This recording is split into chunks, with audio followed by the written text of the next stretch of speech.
Good day, beloved brethren. God bless you. This is your sister Zobida once again with today's reflections entitled Time Wasted is Time Lost. Beloved, imagine you each had a bank account that deposited precisely $86,400 every morning. Now, this account carries over no balance from day to day. It carries over no cash balance. And at the end of each day, it cancels out whatever part of the amount you failed to use during the course of the day. Now tell me, beloved, what would you do? Would you draw out every dollar each day? Well, beloved, we all have such an account. It is called time. Every morning it credits you 86,400 seconds. And every night it cancels out and writes off as lost whatever time you fail to use wisely. There is absolutely no balance to use for another day, and you just cannot borrow from yourself or try to use more time than what you have, since each day the account starts afresh, and every night unused time is disposed of. If you fail to use whatever time was deposited in your day, it is your loss, and you most certainly cannot get it back, and you cannot borrow time from someone else. The time allotted to you is what you have, and that's that. How you manage your time is your decision, just as how you decide to spend your money. That too is your decision. Beloved, each of us has only so much time. Each day, your time is slowly counted down. Beloved, it is never the case of not having enough time to do everything that you desire, but simply doing the things that are of utmost priority. Beloved, how many of you enjoy wasting time? Now, I am not talking about the non-constructive things like watching television or reading a funny cartoon book. No, I am talking about just sitting idly and just doing absolutely nothing. Psalm 39, the psalmist David said, "You have made my days as handbreadths, and my age is nothing before you." Beloved, our time here on earth is brief. Almighty God doesn't want it to be wasted. When we waste our time, we throw away one of life's most precious commodities, and it simply cannot be retrieved. Beloved, when we waste our time, we fail to glorify God, and it is a sin to waste precious time. So tell me, beloved, are we using our time wisely? Is our time well spent? Are we giving to God the absolute best of our time, talent, and treasure? Ephesians chapter 5 verses 15 to 16 says, "Look carefully how you walk, not as unwise, but as wise, making the best use of time, because the days are so evil." Time, beloved, never stands still. It keeps moving.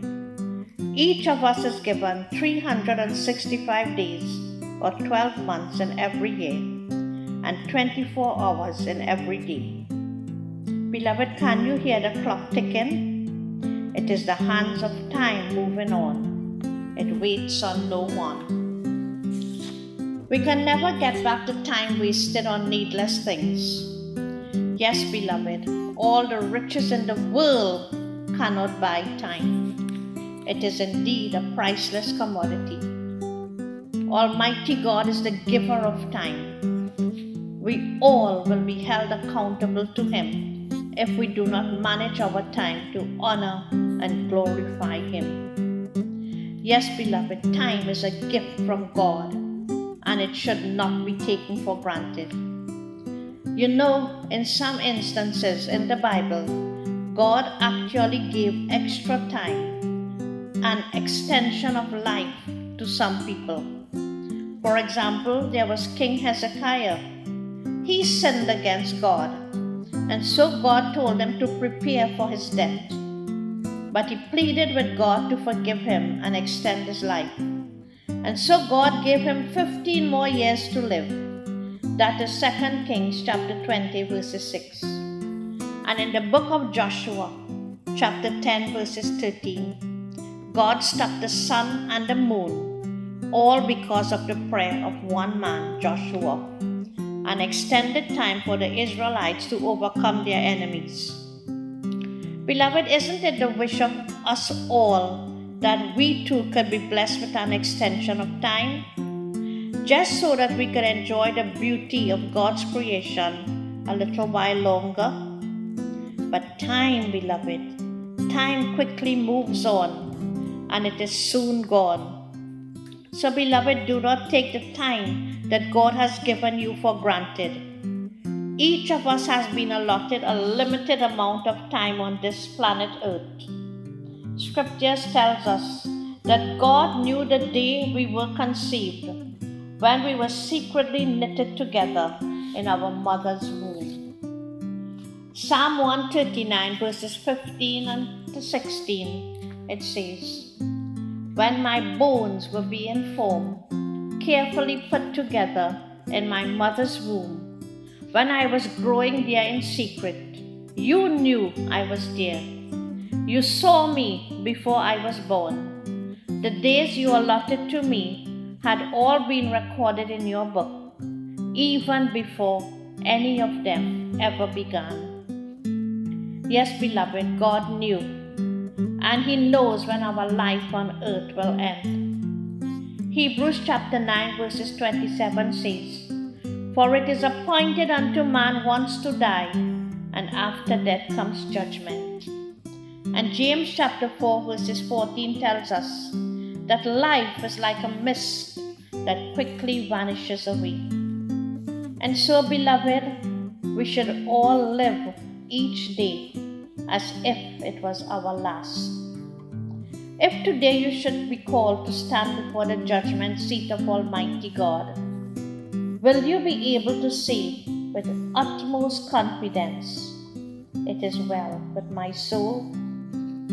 Will you hear the Lord say to you, "Come, ye blessed of my Father"? Or will you hear Him say, "Depart from me, I know you not, you worker of iniquity"? If Christ should choose to return today, will He find you faithful? Or will He find that you have wasted your valuable gift of time? Beloved, we are blessed with so many marvelously awesome blessings.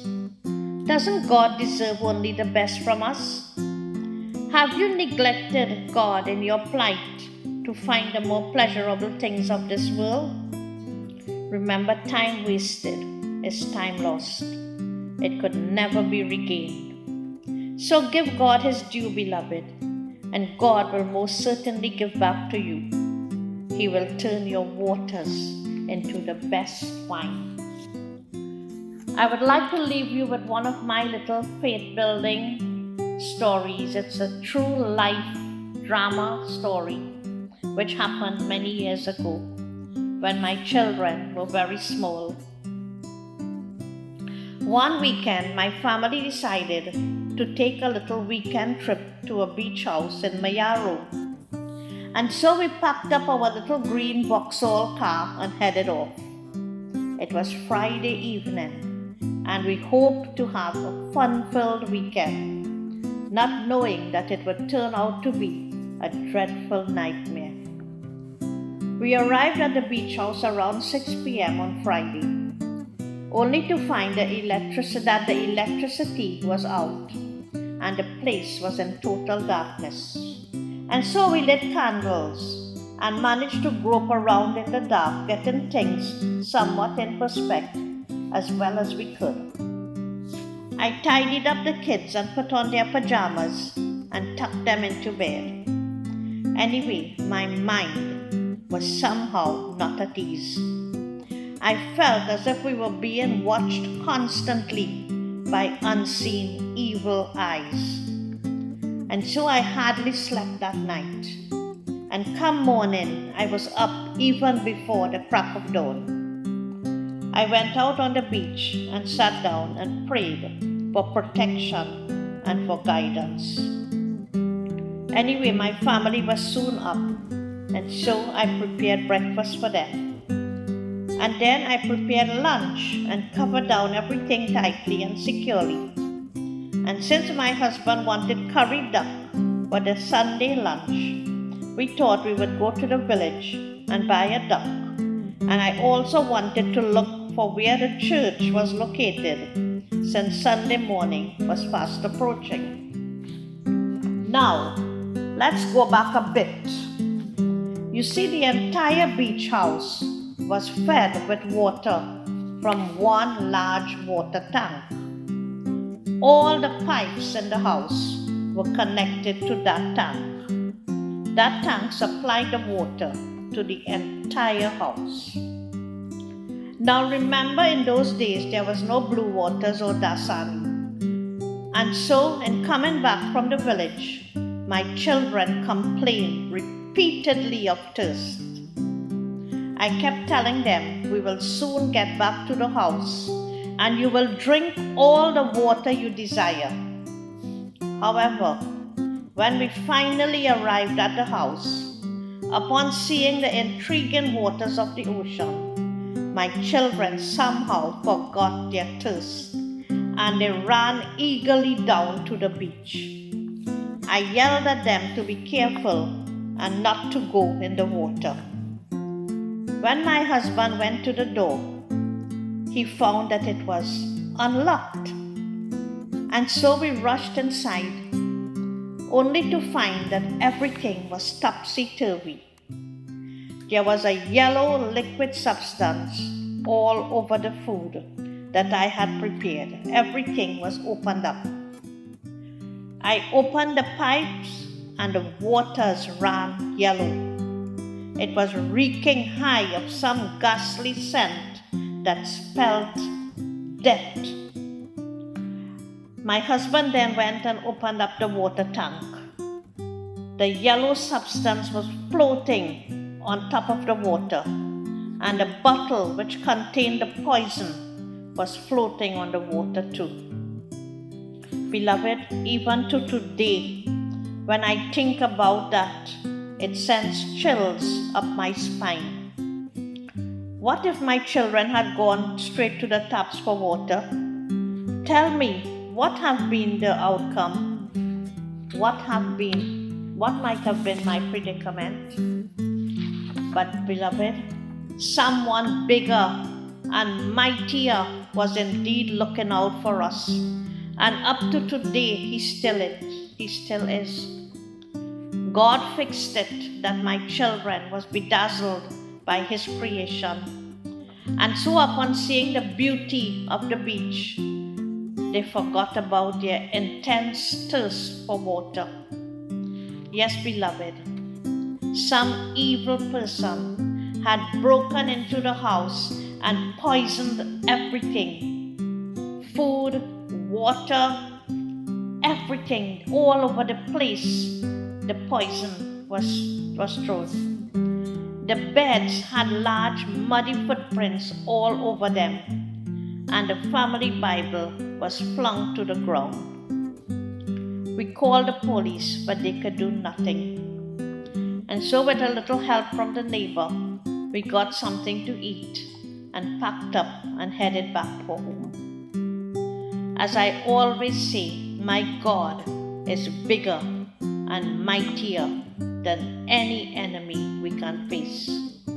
And beloved, when you look to Him, He will always, most certainly, look out for you. And so may God bless you, my beloved brethren. And I pray you have a most awesome, a wonderful, and a remarkable day today. Be blessed, my beautiful brethren. Be blessed in every possible way.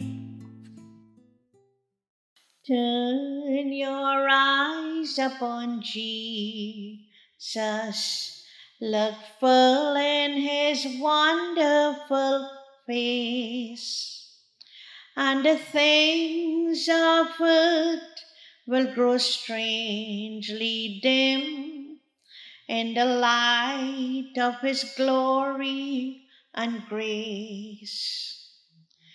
Turn your eyes upon Jesus. Look full in his wonderful face, and the things of earth will grow strangely dim in the light of his glory and grace. God bless you, my beloved brethren. To have a remarkable day today. Be blessed in every possible way.